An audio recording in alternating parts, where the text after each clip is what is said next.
Live from the internet, it's the Dr. Tom the Frog Show!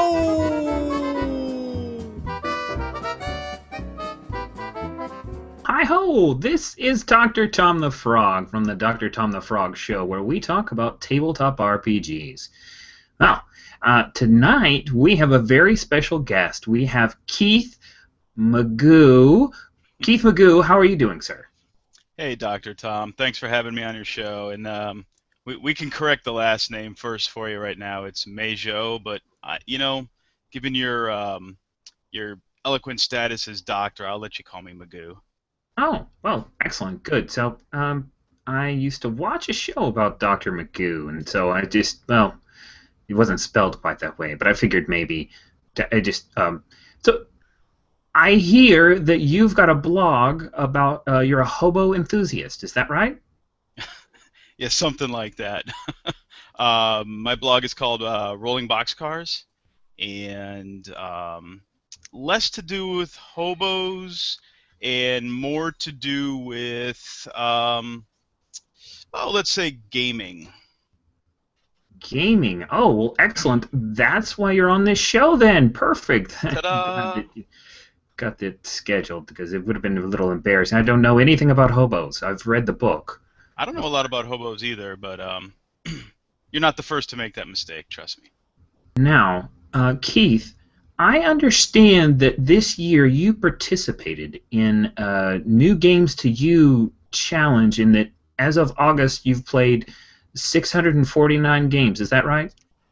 No, not quite that many. I wish I've played that many, but as of tonight's count, I think I'm at 26. 26 is pretty darn good. That's like one every other week. You're playing a brand new RPG. I am. And that's all D&D flavors, right? That's all you played.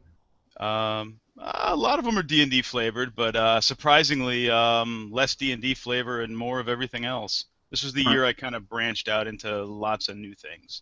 Well, I figured, you could do white box, and then you could do OD&D, and then red box, and then basic, beginner set. You could do swords and wizardry. You could do labyrinth lore. Then you could go over for Lamentations of the Flame Prince. It's all the same thing, yet you get credit. Isn't that how it works? That is how it works. They're all derived from the same parent game, but they're all their own flavor of the game. That's the trick. Good stuff. Good stuff. Apocalypse World is and all of its glorious hacks are the same way. Oh, that's true. So, yeah, it's just like playing the same game over and over. You just skin it different and get credit. I love this contest. It's a great contest. Speaking of contests, you've issued forth some kind of challenge for next year for people who are thinking about, wow, what am I going to do in 2015 after playing 26 new games to me? What do I do in 2015? Well, what's this challenge? In 2015, you or any of your listeners can partake in the RPG Geek GM's Challenge, where I've challenged everybody site-wide and anybody that's even new to the site to run 5 new games that they've never run before. The concept is pull those game books and box sets off your shelf, blow the dust off, knock some digital dust off your PDFs, and get some mileage out of the money you spent on those game products. I have some questions because we already talked about what can and can't be allowed in the play games. Now, could I be playing Amphibininjas in this and get credit?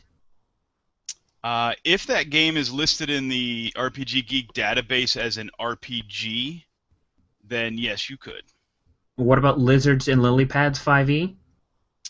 Again, if it's listed in the database, I would love for you to run that game because I would love to try playing it. All right. And last question. Roadhopper 40K, is that a good one? That is a good one, but last I heard they took it out of the database. It was an exceptionally high mortality rate. Wow. For the characters or the players? Yes, both. All right, note to self. Give that one a miss.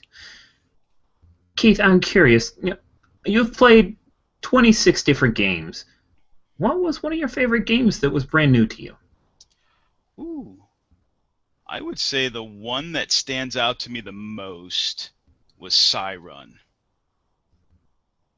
What was it about Siren that stood out for you?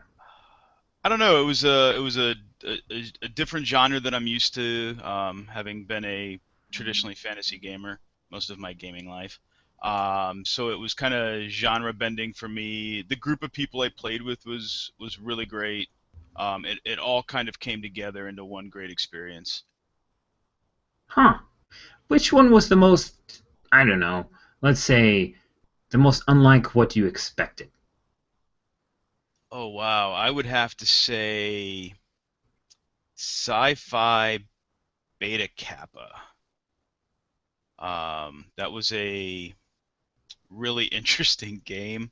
Not what I thought it was going to be. It's less to do with sci-fi as a overarching theme and more to do with an alien frat house. So it was kind of fun. Alien Frog House. That sounds great. Absolutely, you should check it out. I think I will. I'm curious. This is a burning question, and I know you're the man to answer it.